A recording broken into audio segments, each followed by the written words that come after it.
Fresh মাছ। এই মাছ এখন আমরা ঢেলে দেবো গামলির মধ্যে।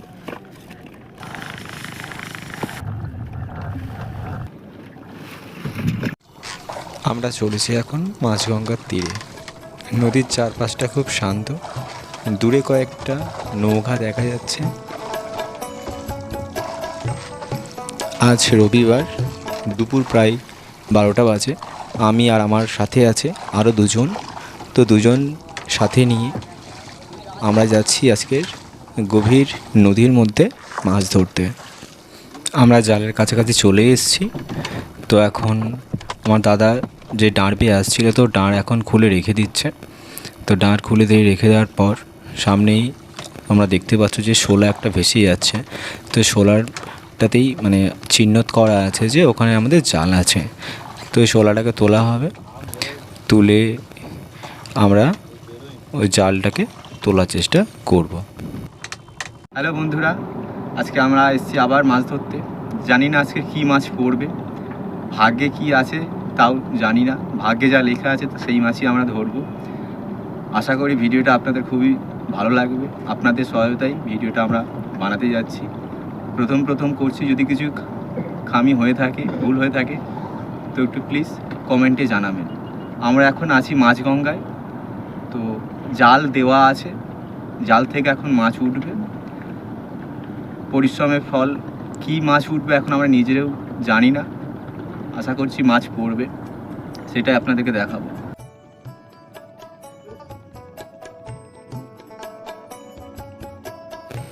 জালের এক প্রান্তে আমরা রশি টেনে চলেছি। জলের নিচে যে ভারসাম্য নিয়ে জালটা আছে প্রচণ্ড ভারী মনে হচ্ছে। তো আমরা প্রচণ্ড প্রেশার দিয়ে তিনজন মিলে জালটা টেনে তোলার চেষ্টা করছি। তো এখন দেখতে পাচ্ছ যে জাল আমাদের প্রায় উঠেই এসেছে প্রায়। তো এখন আমরা জালটা কী করব, নৌকার মধ্যে তোলার চেষ্টা করব। কিন্তু বিশাল ভারী লাগছে, কারণ আমরা যখন টানছিলাম প্রচণ্ড পরিমাণে ভারী লাগছিল। তো এখন আমরা জালটা টেনে নৌকার মধ্যে তুলব।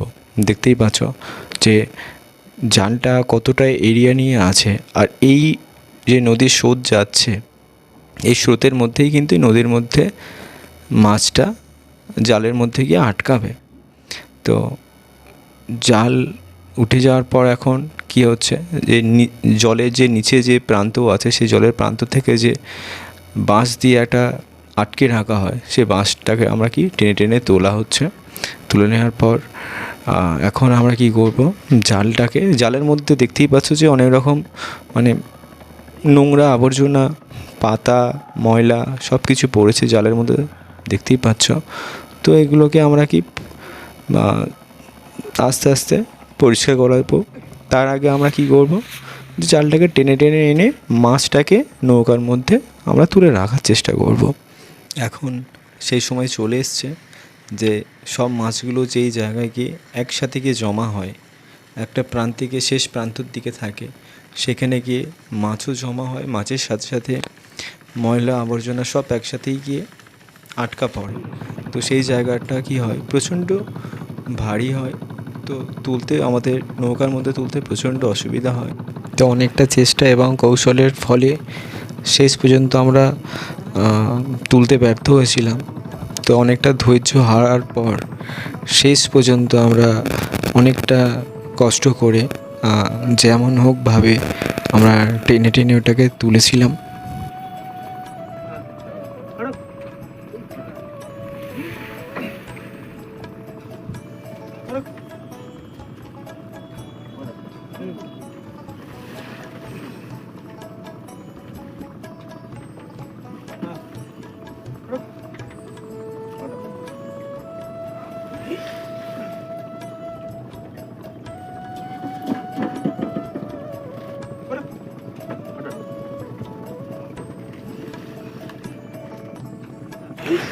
তো এখন আমাদের কাছে এটাই যে মাছ তো উঠে গেছে, মাছটাকে এবার জাল থেকে খালি করতে হবে।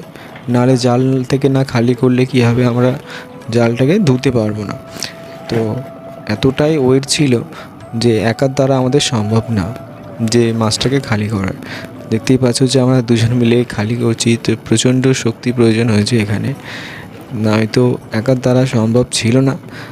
প্রচণ্ড ওয়েট হয়েছে, কাদা মাটি সঙ্গে মাছ, তারও সঙ্গে আছে আবর্জনা। তো প্রচণ্ড কষ্টের ফলে জাল থেকে মাছগুলোকে বার করা হয়েছে।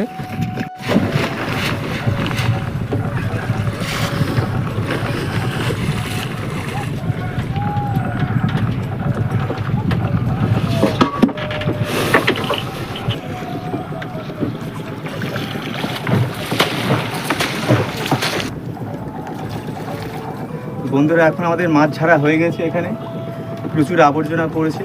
এখন আমরা কি করবো, জালটা তুলে নেব। মাছ দেখতেই পাচ্ছেন, এই যা মাছ পড়েছে, ভোলা মাছ পড়েছে। এখনো কাজ বাকি আছে আমাদের, জাল তুলানো হয়ে যাওয়ার পর মাছ বাছাই করা হবে।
তো বন্ধুরা, দেখতেই পাচ্ছ আমাদের মাছ তোলা হয়ে গেছে।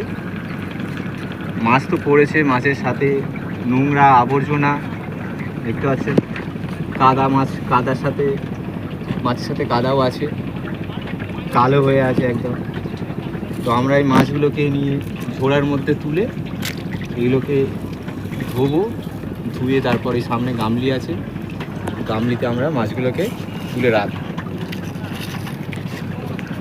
কি আবর্জনের সাথে আছে, আমাদের এইগুলোকে সব বাছাই করে তুলতে হয়, তুলে নিয়ে তবে আমাদের মাছগুলো বার হয়। সব রকমই মাছ আছে, তার মধ্যে আছে, এটা আছে তোপসে মাছ বলে, তোপসে মাছ আছে, ভোলা মাছ আছে, ইলিশ মাছও আছে, এখন দেখা যাচ্ছে না, ভিতরে আছে ইলিশ মাছও দেখেছি, 4-5টা ইলিশ মাছ পড়েছে। এটাকে কাঁটাওয়ালা মাছ বলে, লোটে মাছ, এই মাছটাও পড়েছে।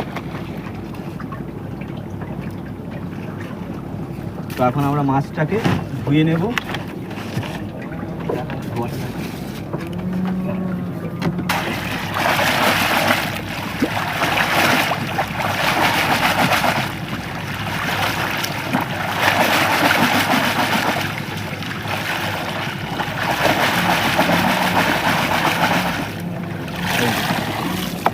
দেখতে পাচ্ছেন চকচক করছে একদম মাছ, কাদা টাদা সব কিছু উঠে গেছে, ফ্রেশ মাছ।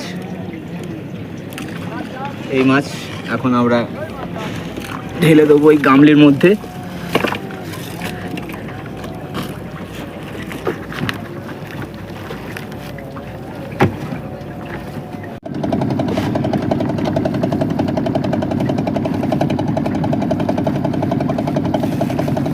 এই যে ইলিশ মাছ, 3টে ইলিশ পেয়েছি।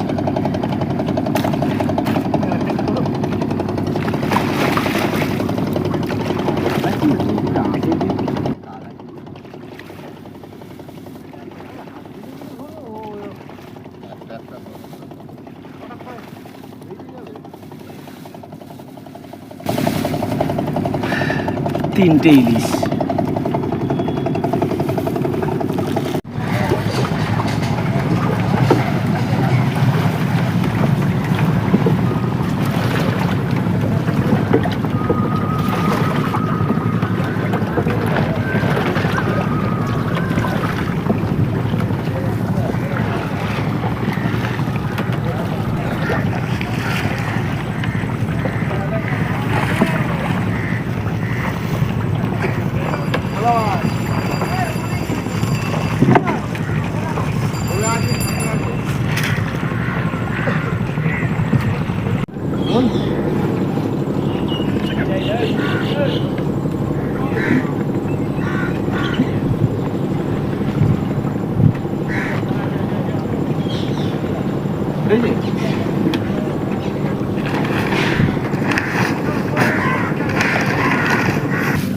এখন আমাদের মাছ বাছা শেষের পথে।